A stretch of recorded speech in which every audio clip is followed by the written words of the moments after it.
You are 20, under a Boeing at 2 in the morning, lighting the page that holds one name. Holding the light pays $19 an hour. Owning the name pays $155,000. There is no second name on that line. One certificated mechanic writes what was done and signs that the airplane is safe to fly, and nobody countersigns it. The whole trade is built around who is allowed to write that name.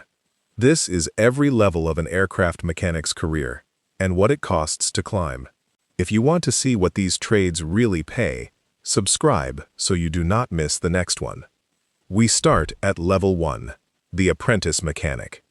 The Apprentice Mechanic earns $19 an hour, roughly $39,000 a year. Most are 18 to 24. You sign nothing because you cannot. You work under somebody else's certificate, and every task you touch is signed by the person who owns it. You open panels and close panels. You tow, you fuel, you service tires and brakes, and you hold the light for hands working inside a hole you cannot see into. One night your flashlight is missing from the tool count. The crew strips the airplane for an hour before you find it in your own jacket pocket. After that, you count before and after, every single time. Getting in requires an FAA-approved Part 147 school, such as Spartan College in Tulsa, or 30 months of documented practical experience, signed off by a certificated mechanic. A large share who start the training never finish it. It is rarely the wrenches. It is the regulation and the pay while they get through it. Here is what nobody tells you. The apprentice who gets kept is not the fastest one. It is the one who wrote down the part number before he removed the part. The ones who get kept go and sit the tests. The certificated mechanic earns $30 an hour, roughly $62,000 a year. Most are 21 to 30. You hold the airframe and power plant certificate. The FAA issues it in your name, it does not belong to your employer, and it never expires. That sentence is the whole trade. The certificate follows you between companies, and so does every entry you ever sign. Early on, you sign an entry and leave out the part number of the component you installed. 3 weeks later, records calls, the entry does not match the parts tag, and you spend a day rebuilding your own paper trail. You never sign a half-written line again. Getting here requires passing 3 written tests, an oral test, and a practical test in front of a designated examiner, covering general subjects, airframe, and power plant. Plenty of new certificate holders leave inside a few years, and the reason is the clock. Aircraft are fixed at night because that is when they are not flying, and this career runs from 10 at night to 6 in the morning for years. Here is what nobody tells you. Nothing renews this certificate by exam. Recent work keeps it alive, and only an enforcement action can take it away. The only thing that removes it is something you did. Where you go next splits the trade in two. You have to understand the difference between line and base, because it explains every number from here up. Line maintenance happens at the gate. An airplane lands with a defect written up by the crew and a departure time 40 minutes away. You go out in whatever weather there is, find it, fix it, or defer it under an approved procedure, sign it, and it leaves. Base maintenance, the heavy check, happens in a hangar and takes weeks. Panels off, seats out, insulation down, the structure inspected in ways impossible at a gate. The two jobs share a certificate and almost nothing else. Line work is fast decisions in front of an audience. Base work is slow and mostly on your back. The heavy maintenance mechanic earns $38 an hour, roughly $79,000 a year, the exact middle of the national pay table for this trade. Most are 25 to 40. You live inside the structure. Corroded skin comes off, rivets go in by the hundred, and you trace wiring installed before you were born. One afternoon you drill out a rivet without a backing block behind the skin. The bit walks through and nicks the stringer underneath, and a 1-hour job becomes a 2-day structural repair. You never drill blind again. Getting here requires the certificate, type training on the aircraft you touch, and a heavy shop such as AAR in Oklahoma City to teach you sheet metal.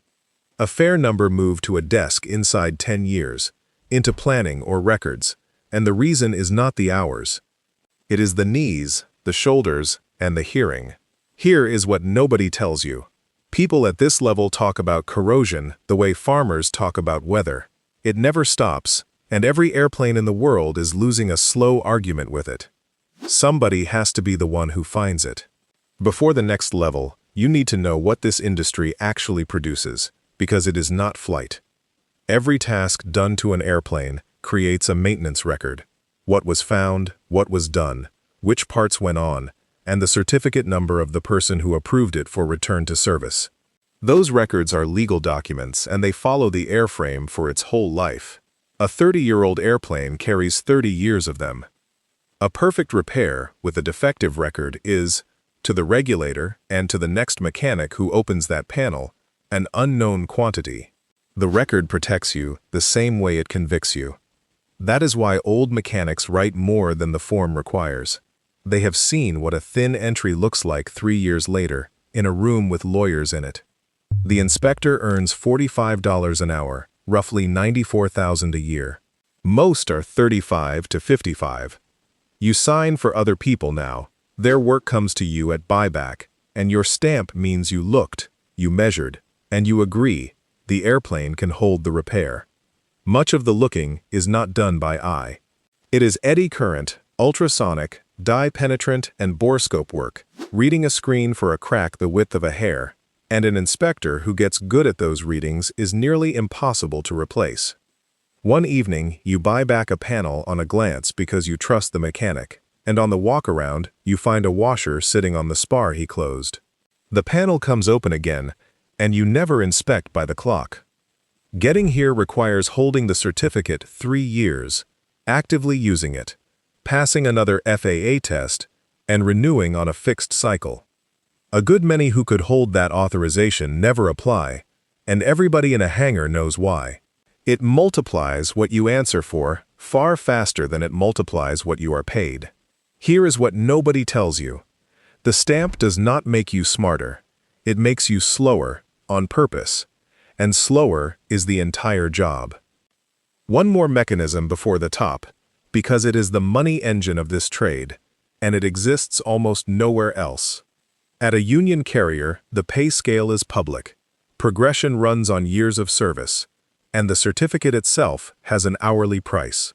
At Southwest, under the AMFA contract, each license you hold adds $4.25 an hour on top of base, every hour you work. Line pay, longevity, and shift differential stack on top of that. That stacking is why the same certificate is worth wildly different money in different buildings. A repair station pays the base. A major pays the base plus the stack. 2 mechanics with identical skill can sit $40,000 apart, and the difference is which building they walked into at 25. The whole game above this line is getting into the right building. The airline mechanic earns $67 an hour at the top of a major carrier scale, roughly $140,000 a year with the premiums stacked in. Most are 30 to 45. You work the line under a published contract. The airplane at your gate is due out in 40 minutes, the write-up is vague, and the decision is yours. Fix it here, or defer it correctly under the approved list. Early on, you defer a defect, but copy the wrong category into the entry, and the airplane flies a day past its deferral limit. You report it yourself, sit through the retraining, and learn that a deferral is arithmetic, never memory. Getting here requires an opening at a major, which is the entire difficulty. The AMFA scale at Southwest is published. Everybody can read it, and every mechanic at a contractor is reading it. A meaningful share never get the call and spend the career at a repair station, doing the same work for far less. It is not ability, it is timing, and where they lived when a hiring window opened. Here is what nobody tells you. Seniority is the only ladder here. The scale does not care what anybody thinks of you, and that is the entire point of it. On the 28th of April 1988, Aloha Airlines Flight 243 was cruising at 24,000 feet between Hilo and Honolulu when an 18-foot section of the upper fuselage tore away in flight. The airplane was a Boeing 737 that had pressurized and depressurized 89,680 times on short island hops. and cycles age a pressurized structure faster than ours do. The crew brought it down at Kahului on Maui. A flight attendant named Clarabelle Lansing was swept out of the cabin and never found, and 8 people aboard were seriously hurt. The National Transportation Safety Board placed the probable cause inside the maintenance program itself, which failed to detect the desponding and fatigue damage spreading along a fuselage joint. The aging aircraft inspections that came out of that finding are the reason a modern heavy check looks the way it does. The damage was not hidden. It was findable, spread across many small cracks that each looked like nothing on their own, and the inspection program of the day was not built to add them up. The freight mechanic earns $74 an hour at the top of the cargo scales, roughly $155,000 a year. Most are 40 and up. FedEx out of Memphis and UPS out of Louisville sit at the top of the pay table for this certificate, above every passenger carrier. Their airplanes earn money while the country sleeps, so the fixing runs on a clock that never quite stops. On a 3 in the morning engine change, you skip the torque wrench check because the box was calibrated last week, then notice the sticker expired on Friday. Every fastener gets pulled again, and you never trust a tool past its date. Getting here requires wide-body experience, a clean record, and patience, because these seats open when somebody retires. Hardly any walk away from this level. The ones who leave mostly go to a manufacturer or to the regulator, and neither of those phones rings at 3 in the morning. Here is what nobody tells you. Freight mechanics say the airplanes are honest. There are no passengers and no boarding music. There is weight, weather, and whether your signature was right. The ladder stops there, and the money does not. 2 seats sit outside it. The manufacturer's field service representative flies to the broken airplane instead of waiting for it, and is paid by the company that built it. The corporate flight department mechanic keeps 2 or 3 business jets running for one owner, with total pay that can pass an airline top of scale, in exchange for being the only qualified person when something breaks at midnight. The quiet exit is the authorization itself. A mechanic who holds it can sign annual inspections on his own, which turns the certificate into a business with your name on the door. Apprentice, 19 an hour, counting tools twice. Certificated mechanic, 30, carrying a certificate in his own name. Heavy mechanic, 38, arguing with corrosion. Inspector, 45, signing for other people. Airline mechanic, 67, at top of scale, deciding at the gate. Freight mechanic, 74, working while the country sleeps. A large share never finish the training that starts it all. The page under the wing still holds one name, and after 19 years, the name is yours. In this trade, nobody pays you to turn a wrench. They pay you to be the person whose signature needs no second signature. Next, every level of a sanitation worker.